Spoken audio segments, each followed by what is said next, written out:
Hello students, hope you are doing great. I Anil Varnam, your online teacher, welcome you once again to your own channel Accounts Aptitude. Now we are presenting video 11 of the chapter Accounting for Share Capital. We will be discussing part A of the topic 7 now. In this topic, we will discuss about forfeiture of shares issued at par and at premium and explain the concepts with the help of a few practical examples. Meaning of forfeiture of shares. The issue price of shares is payable in installment, that is on application, on allotment and on calls made from time to time by the board of directors of the company. Students, हमने ये पहले पढ़ा हुआ है कि जो issue price of जो share होता है वो इंस्टॉलमेंट में पे होता है। पहले एक एप्लीकेशन के ऊपर पैसा मंगाया जाता है, फिर जब शेयर्स अलॉट किए जाते हैं तब कुछ पैसा मंगाया जाता है और उसके बाद जो है कंपनी कॉल्स करती है और उस कॉल्स के ऊपर जो है जो भी फेस वैल्यू है उसकी जो इंस्टॉलमेंट्स बनाई हुई है उसका बैलेंस अमाउंट मंगा लेती है। ये कॉल एक हो सकती है, दो हो सकती है, तीन हो सकती है, कितनी भी हो सकती है। और ये जो है board of directors time time पे जो है कॉल्स का पैसा मंगाते रहते हैं। Sometimes some shareholders fails to pay the called amount in full, that is they do not pay one or more installments after the allotment of shares to them. अब क्या है कि कुछ शेयर होल्डर्स है, उनके अपने कुछ पर्सनल रीजंस हो सकते हैं, उनके पास पैसा नहीं है, वो इस कंपनी में इन्वेस्ट करने में इंटरेस्टेड नहीं है, या वो जनरली भूल गए हैं, या वो इंडिया में नहीं है, कंट्री में नहीं है, कहीं और हैं, और जो है दे हैव फॉरगॉटन टू पे द कॉल्ड अप अमाउंट। सो वो भूल गए हैं जो भी इंस्टॉलमेंट है उसको पे करना।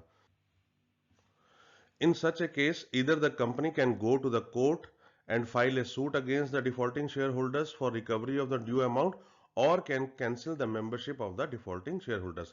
अब इस केस में क्या है, जब शेयर होल्डर ने कॉल्स का पैसा नहीं दिया या किसी और इंस्टॉलमेंट का पैसा नहीं दिया तो कंपनी के पास क्या ऑप्शंस हैं? कंपनी के पास दो ऑप्शंस हैं, या तो वो कोर्ट के पे जा सकती है और एक जो है जो भी डिफॉल्टिंग शेयर होल्डर्स है उसके खिलाफ जो है एक मुकदमा दायर कर सकती है ताकि जो है जो भी बैलेंस अमाउंट है वो रिकवर हो सके। या क्या कर सकते हैं, जो भी ये मेंबरशिप है of the defaulting share holders उसको कैंसिल कर सकती है। In case the membership is cancelled, the amount paid by defaulting members towards the share capital stands forfeited. जब भी मेंबरशिप कैंसिल की जाती है तो जो भी पैसा डिफॉल्टिंग मेंबर ने अभी तक पे किया है टुवर्ड्स शेयर कैपिटल वो फोरफिट कर लिया जाता है, यानी कि वो जब्त कर लिया जाता है। और जब ये पैसे को जब्त कर लिया जाता है उसको बोलते हैं फोरफिचर ऑफ शेयर्स।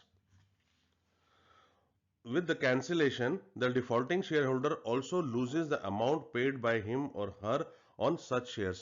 अब क्या है कि डिफॉल्टिंग शेयर होल्डर्स ने ऑब्वियसली कुछ ना कुछ पैसा एप्लीकेशन पे किया होगा, हो सकता है उसने अलॉटमेंट पे भी पैसा कुछ पे किया होगा, तो जो या एक आध कॉल भी उसने पे कर रखी होगी, तो जो भी पैसा डिफॉल्टिंग शेयर होल्डर ने जमा कराया था कंपनी में वो उसे वापस नहीं मिलता। वो पैसा जो है कंपनी जब्त कर लेती है और शेयर होल्डर को जो भी पैसा उसने कंपनी में जमा कराया था टुवर्ड्स इंस्टॉलमेंट्स वो जो है वापस नहीं मिलता।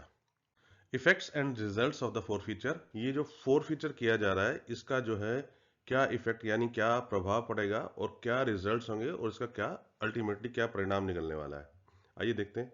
तो सबसे पहला क्या होगा, cancellation of membership of the defaulting share holder. जो डिफॉल्टिंग शेयर होल्डर है उसकी जो मेंबरशिप है कंपनी में वो कैंसिल कर दी जाती है। सेकंड क्या होता है, reduction of issued share capital of the company. क्योंकि अगर मेंबरशिप कैंसिल की जा रही है तो इसका क्या मतलब है कि जो भी शेयर्स अलॉट किए गए थे उस शेयर होल्डर को वो कैंसिल कर दिए गए।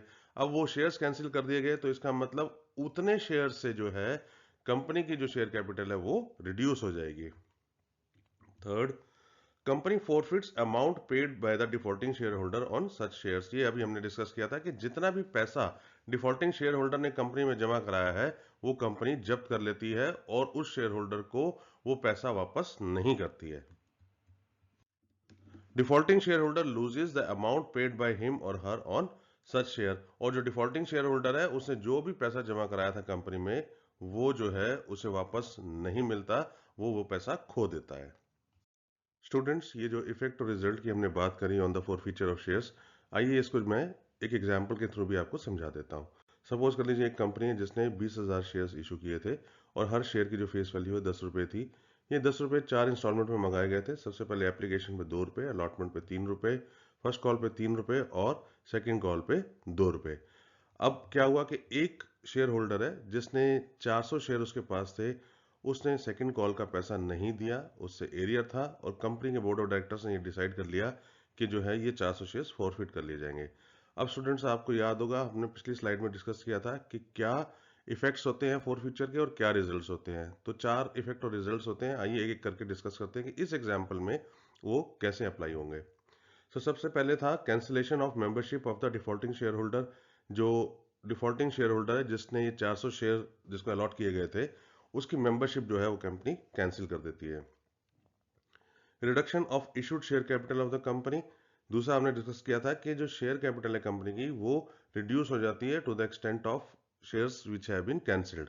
सो यहाँ पर कितने शेयर्स हम कैंसिल कर रहे हैं, कंपनी ने जो है 400 शेयर्स जो हैं वो कैंसिल किए हैं। सो 400 शेयर और उसका जो है फेस वैल्यू जो कि 10 रुपये है, सो 4000 रुपये से जो कंपनी की शेयर कैपिटल कम हो जाएगी। थर्ड हम बात करें तो company forfeits the amount paid by the defaulting share holder on such shares. जो कंपनी जो है डिफॉल्टिंग शेयर होल्डर ने जितना भी पैसा पे किया है उसको जब्त कर लेती है। तो कितना पैसा पे किया, 2 जमा 3 5 जमा 3 8 रुपये। सो एप्लीकेशन अलॉटमेंट और फर्स्ट कॉल के पैसे दिए थे जिसके ऊपर 8 रुपये टोटल जो है उस शेयर होल्डर ने दिए थे। नंबर ऑफ शेयर्स थे 400, तो 400 को हमने 8 से मल्टीप्लाई किया तो 3200 रुपये कंपनी ने फॉरफिट कर लिए। चौथा हमने डिस्कस किया था कि defaulting share holder loses the amount paid by him और हर ऑन सच शेयर्स। अब जो डिफॉल्टिंग शेयर होल्डर है वो जो है जितना भी पैसा उसने पे किया था, कितना पैसा पे किया उसने, 400 शेयर पे 8 रुपये यानी कि 3200 रुपये पे किया, वो पैसा खो देता है, उसको वो पैसा नहीं मिलता है। Accounting treatment of shares issued at par. So जब भी फॉरफीचर होता है ऑफ दो shares which have been issued at par, so हमारे को जो है फॉरफीचर पे जो है क्या अकाउंटिंग ट्रीटमेंट करना है, स्टूडेंट्स आइए डिस्कस करते हैं। सो हमने इफेक्ट और रिजल्ट्स की बात करी थी ऑन फॉरफीचर, सो उनका जो है एक एक करके हम अकाउंटिंग ट्रीटमेंट की बात करते हैं। सो कंपनी के पॉइंट ऑफ व्यू से हम बात कर रहे हैं। सो सबसे पहला हमने डिस्कस किया था कि इशूड कैपिटल जो है वो रिड्यूस हो जाती है। So reduction of the issued share capital of the company. तो इसका क्या अकाउंटिंग ट्रीटमेंट होगा, share capital account is debited with the amount called up. जितना भी अमाउंट कॉल्ड अप है उस जिस स्टेज पे कैंसिलेशन किया जा रहा है उस अमाउंट से जो है शेयर कैपिटल अकाउंट को डेबिट कर लिया जाता है। सो इस एग्जांपल में अगर हम देखें तो चारों इंस्टॉलमेंट्स हमने मंगाई हुई थी। सो इसका मतलब 10 रुपये जो है कंपनी ने कॉल्ड अप था, सो शेयर कैपिटल अकाउंट को 10 रुपये से डेबिट कर दिया जाएगा। 400 शेयर से तो 400 इंटू 10 4000 रुपये से शेयर कैपिटल अकाउंट को डेबिट कर दिया जाएगा। Second, company forfeits the amount paid by the defaulting share holders on such share. Company ने क्या किया, जितना भी अमाउंट पे किया था डिफॉल्टिंग शेयर होल्डर ने, जितना भी पैसा डिफॉल्टिंग शेयर होल्डर से आ गया था, रिसीव कर लिया था, कंपनी उस अमाउंट को फॉरफिट कर लेती है, जब्त कर लेती है। सो इस एग्जांपल में क्या था, 8 रुपये तो शेयर होल्डर ने पे कर रखे थे, सो 400 शेयर के ऊपर 8 रुपये पे किए हुए थे, सो वो कंपनी जब्त कर लेती है। और जब कंपनी इसको जब्त कर लेती है और एक नया अकाउंट खोल लेती है जिसको बोलते हैं forfeited shares account. So forfeited share account को जो है क्रेडिट कर दिया जाता है।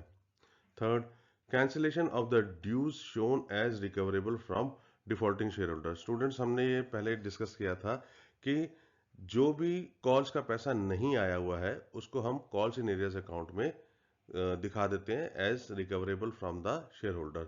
सो cancellation of dues shown as recoverable from the defaulting share holder. So इसका क्या मतलब है कि जो भी हमने amount recoverable from share holder दिखाया था, जो कि कॉल्स इन एरियर अकाउंट में हमने डेबिट कर रखा था, उसको जो है कैंसिल कर दिया जाता है। सो कैंसिल कैसे करेंगे, हमने पहले उसको डेबिट किया हुआ था कॉल्स इन एरियर अकाउंट को, क्योंकि अब वो पैसा आना ही नहीं है तो कॉल्स इन एरियर्स अकाउंट को जो है क्रेडिट कर दिया जाएगा। Calls in arrear account is credited.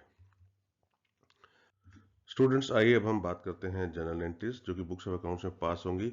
So accounting treatment में देखें तो सबसे पहले हम देख रहे हैं कि share capital account is debited with the amount called up. So हम शेयर कैपिटल अकाउंट को जो है हम डेबिट कर देंगे, शेयर कैपिटल अकाउंट डेबिट। और ये किस अमाउंट से डेबिट करना है, अमाउंट कॉल्ड अप से। और अमाउंट कॉल्ड अप कैसे निकाला जाएगा, number of shares into called up per share. Number of shares कितने कैंसिल किए जा रहे हैं और अमाउंट कॉल्ड अप जो है पर शेयर जो है कितना है। सेकंड हमने देखा था अकाउंटिंग ट्रीटमेंट में कि forfeited share account is credited. Forfeited share account को जो है हम क्रेडिट कर देंगे टू फॉरफिटेड शेयर्स अकाउंट। और इसका अमाउंट क्या होगा, amount received by the company. जितना कंपनी ने इस डिफॉल्टिंग शेयर होल्डर से पैसा रिसीव किया है, जिसकी कैलकुलेशन है number of shares into amount received per share. कितने शेयर्स कैंसिल किए जा रहे हैं और उनके ऊपर कितना पैसा कंपनी ने रिसीव कर लिया है। थर्ड है calls in arrears account is credited. Calls in arrear account को जो है हम क्रेडिट कर देंगे। So to calls in arrears account, और ये क्या अमाउंट होगा? Amount called up but not received.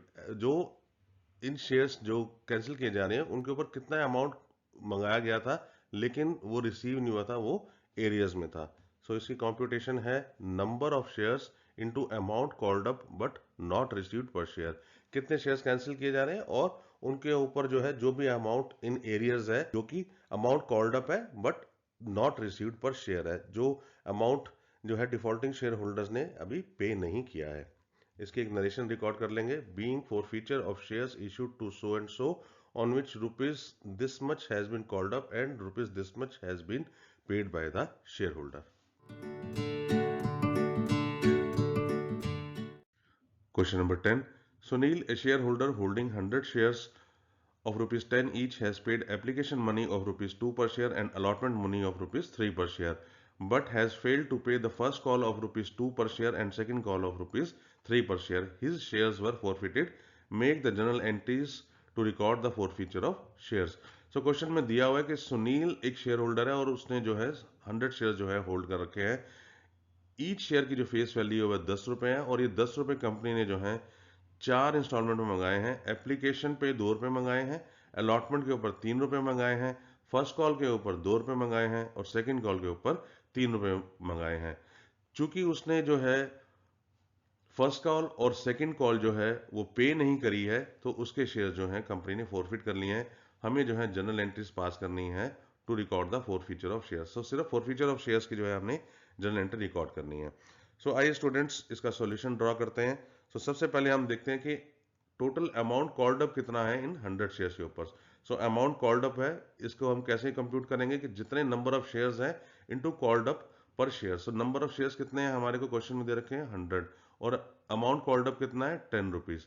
So simple है, हमने क्या करना है 100 इंटू 10 मतलब 1000 रुपीज जो है this is the amount called up. अब हम बात करते हैं कि इस शेयर होल्डर ने सुनील ने इसने जो है इससे हमें कितने पैसे जो है कंपनी को आए हुए हैं। So what is the amount received. So amount received का फॉर्मूला बहुत सिंपल है कि number of shares into amount received per share. So number of shares कितने हैं 100 रुपीज और हमें कितने पैसे आए हुए हैं, हमारे पास एप्लीकेशन के पैसे आए हैं 2 रुपए और अलॉटमेंट के पैसे आए हैं 3 रुपए। सो इसका मतलब 5 रुपए आए हुए हैं।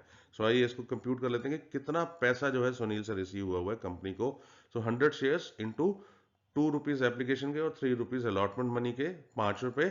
सो 100 इंटू 5 500 रुपए जो है हमें रिसीव हुए हैं। अब हमने बात करनी है कितना पैसा जो है मंगाया गया था और इसने सुनील ने पे नहीं किया। So amount called up but not received. So इसका फॉर्मूला बहुत सिंपल है कि कितने शेयर्स हैं और उसके ऊपर कितना पैसा मंगाया गया था और जो नहीं पे किया। So number of shares into amount called up but not received per share. So number of shares कितने हैं हमारे पास 100 और कितना पैसा जो है मंगाया गया और जो पे नहीं किया गया। सो फर्स्ट कॉल के 2 रुपए नहीं पे किए सुनील ने और सेकंड कॉल के 3 रुपए पे नहीं किए।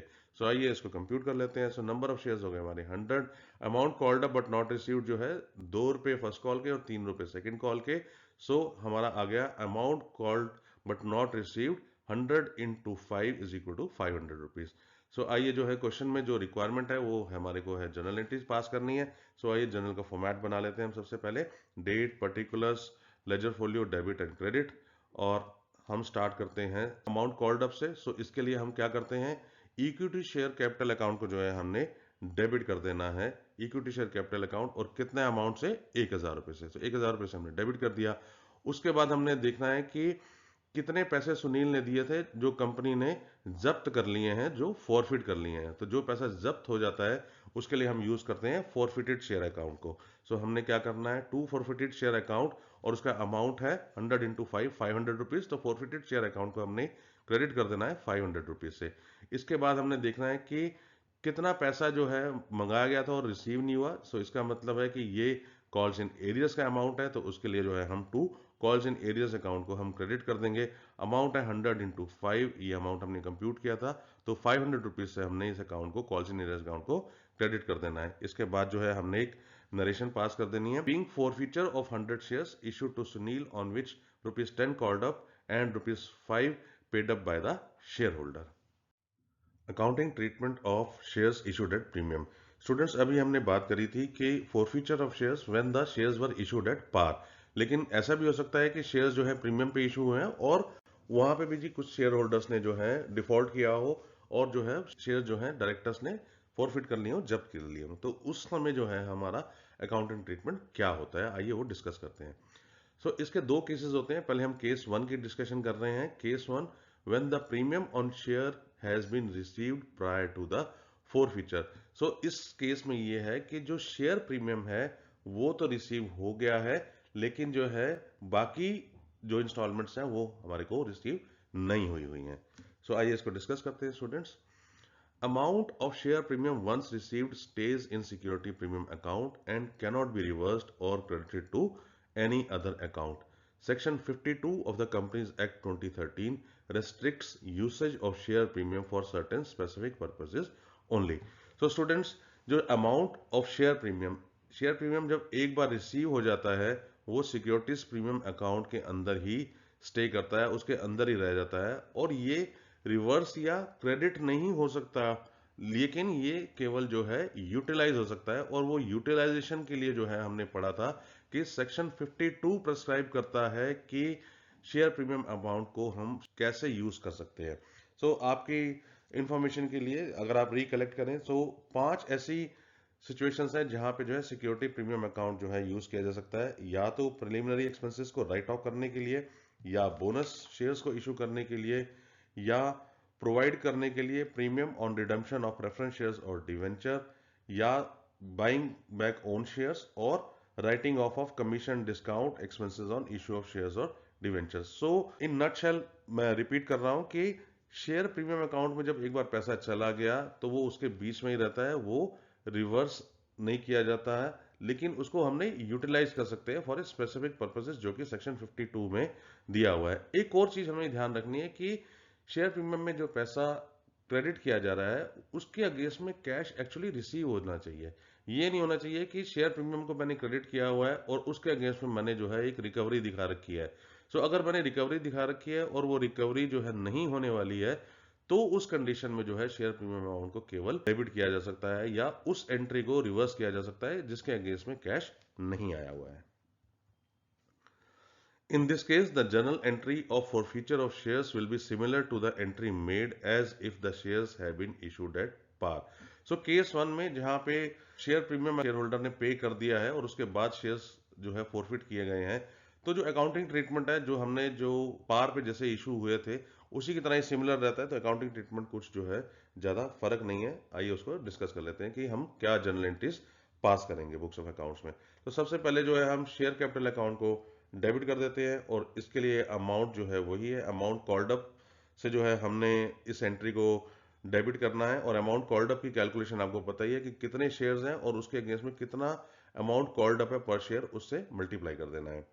फिर हमने क्या करना है, हमने जितना पैसा जो है शेयर होल्डर ने पे किया था उसको फोरफिटेड शेयर्स अकाउंट में हमने क्रेडिट कर देना है। और ये अमाउंट क्या है, जितना अमाउंट रिसीव हुआ है उस पर्टिकुलर शेयर होल्डर से, और इसकी कंपटीशन है जितने भी हमारे पास नंबर ऑफ शेयर्स हैं उसको जितना भी अमाउंट रिसीव हुआ है पर शेयर उससे हमने मल्टीप्लाई कर देना है। उसके बाद एक और क्रेडिट एंट्री हमने पास करनी है टू कॉल्स इन एरियस, जो कॉल्स इन एरियस अकाउंट में हमने खड़ा किया हुआ था against the respective instalment whatever that allotment, first call second call, उसको जो है हमने क्रेडिट कर देना है। और इसका जो है कंपटीशन है amount called up but not received. So calls in arrears का ये मतलब होता है कि जितना पैसा हमने मंगाया था लेकिन शेयर होल्डर ने पे नहीं किया, और इसकी कंपटीशन जो है ऐसे होती है कि नंबर ऑफ शेयर्स उसको हमने मल्टीप्लाई कर देना है amount called up but not received per share. सो ये आपने अभी एट पार पे भी हमने डिस्कस किया था। तो सिमिलर अकाउंटिंग एंट्रीज हैं, कुछ ज्यादा इसके बीच में फर्क नहीं है। इसकी जर्नल एंट्री हमने रिकॉर्ड कर लेनी है। Being for future of shares issued to so and so on which rupees this much has called up and rupees this much has been paid up by the shareholder. Question number 11. Indian Software Limited issued rupees 5 lakh capital divided into equity share of rupees 10 each. The shares were issued at a premium of rupees 4 per share and were payable as rupees 3 per share on application, rupees 7 including premium per share on allotment and balance on call. All the shares applied for and were duly allotted. All the money were duly received except on 500 shares on which the call money was not received. Company decided to forfeit these shares, make journal entry to record the forfeiture of 500 shares. So एक company जिसका नाम है Indian software limited और उसने 5 लाख रुपए की capital जो है इशू की है, जो कि डिवाइडेड है इक्विटी शेयर ऑफ ₹10 ईच। सो मतलब फेस वैल्यू है 10 रुपए। सो 5 लाख डिवाइडेड बाय 10 रुपए, इसका मतलब 50,000 शेयर जो है इशू किए गए हैं। और इंपॉर्टेंट चीज ये है कि these shares are issued at a premium of ₹4 per share. सो 10 रुपए का शेयर है, उसके ऊपर 4 रुपए जो है पर शेयर में प्रीमियम भी कलेक्ट किया गया है। और ये फेस वैल्यू और जो प्रीमियम कैसे कलेक्ट की गई है, ये 3 इंस्टॉलमेंट में कलेक्ट की जा रही है। 3 रुपए की जो है एप्लीकेशन है जिसमें सिर्फ फेस वैल्यू मंगाई गई है, और अलॉटमेंट के ऊपर जो है 7 रुपए मंगाए गए हैं। सो इसका मतलब है 3 जमा 4, 4 रुपए तो प्रीमियम ही हो गया। इसका मतलब 3 रुपए जो है फेस वैल्यू के अगेंस्ट मंगाए गए और 4 रुपए जो है प्रीमियम के अगेंस्ट में मंगाए गए। सो 3 और 3 6 रुपए जो है फेस वैल्यू के अगेंस्ट मंगाए जा चुके हैं और बैलेंस कॉल पे मंगाया गया है। सो इसका मतलब है 4 रुपए जो बैलेंस बचे, 10 माइनस 3 4 रुपीज जो है हमारे कॉल पे जो है आ रहे हैं। जितने भी शेयर्स अप्लाई किए गए थे वो सारे के सारे ही अलॉट हो गए। सो 100% अलॉटमेंट का केस है।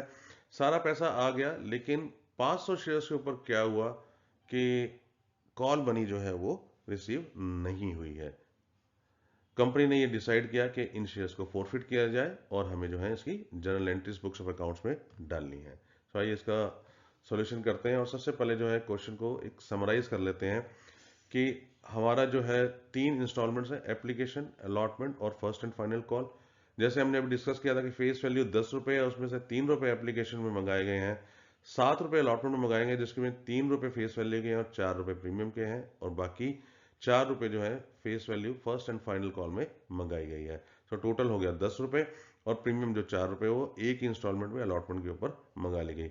अब इन 500 शेयर्स की अगर हम डिस्कशन करें जिनका फॉरफीचर हुआ है, तो उसमें ये दिया हुआ है क्वेश्चन में कि एप्लीकेशन मनी जो है वो रिसीव हो गई है, अलॉटमेंट मनी भी रिसीव हो गई है, लेकिन जो है कॉल मनी जो है रिसीव नहीं हुई है। और कंपनी ने जो क्या किया है कि ये शेयर्स फॉरफिट कर लिए हैं। सो ये जो फर्स्ट 2 इंस्टॉलमेंट्स हैं ये पे हो गई हैं, लेकिन जो है ये जो थर्ड इंस्टॉलमेंट है ये नहीं पे हुई है। सो इसीलिए रिसीव, और यहाँ पे हमने लिख दिया है नॉट रिसीव्ड। सो आइए स्टूडेंट्स देखते हैं कि हमारे पास कितना अमाउंट कॉल्ड अप है, कितना अमाउंट रिसीव हुआ है और कितना जो है हमारा कॉल्स इन एरियस का अमाउंट है।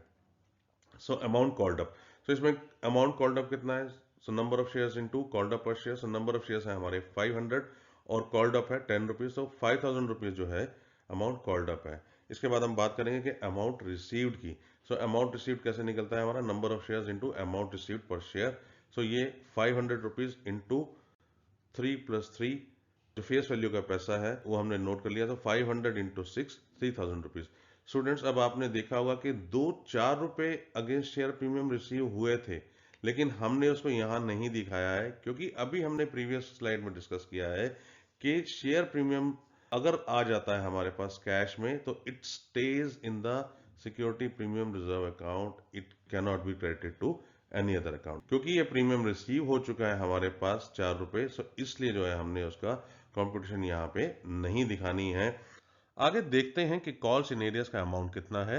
So amount called up but not received, जिसका formula number of shares into amount called but not received per share, वो कितना है हमारा 500 शेयर्स के ऊपर 4 रुपीज। आइए उसको कंप्यूट कर लेते हैं। 500 into 4 that is 2000 rupees. Students आइए अब हम जनरल एंट्रीज पास कर लेते हैं। जनरल का format, date, particulars, ledger folio, debit and credit.